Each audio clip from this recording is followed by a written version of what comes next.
At SM, we truly believe that children are unique individuals and they learn to become collaborators and change makers without losing the essence of who they are within.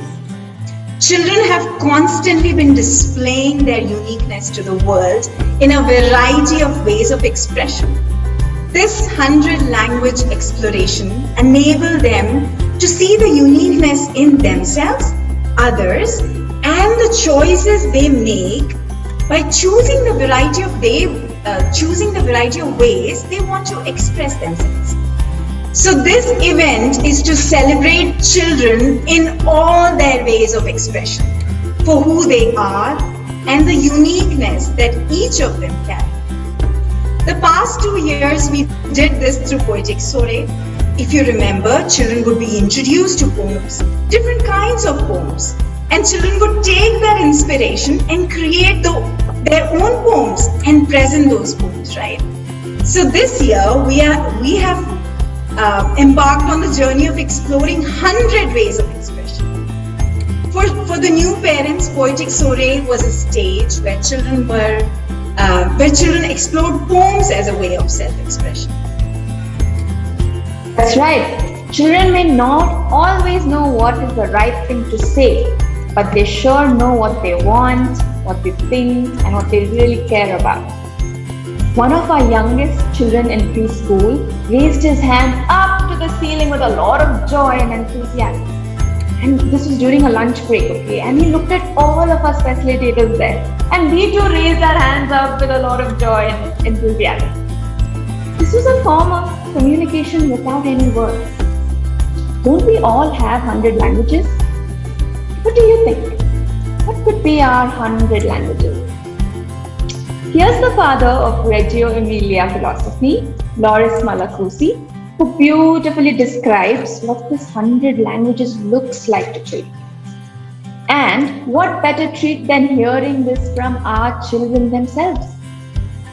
So, without further ado, I welcome some of our Joeys and some of our volunteer parents to narrate the poem that inspired all of us.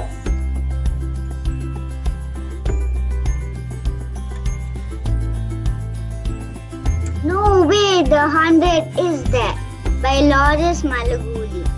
A child is made of 100. The child has 100 languages, 100 hands, 100 thoughts, 100 ways of thinking, playing, speaking.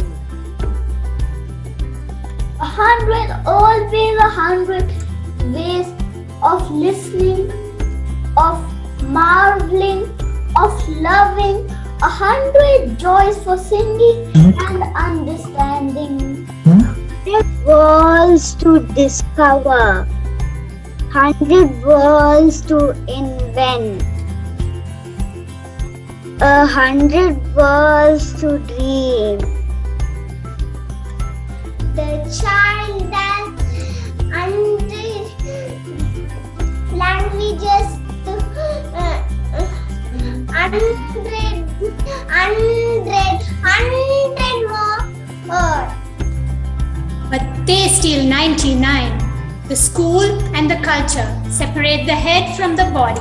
They tell the child to think without hands, to do without head, to listen and not to speak, to understand without joy, to love and to marvel only at Easter and Christmas.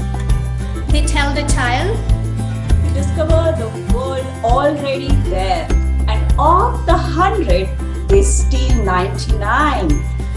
They tell the child that work and play, reality and fantasy, science and imagination, sky and earth, reason and dream are things that do not belong together. And thus they tell the child that the 100 is not there. The child says, no way! No, 100 is there. 100 is there.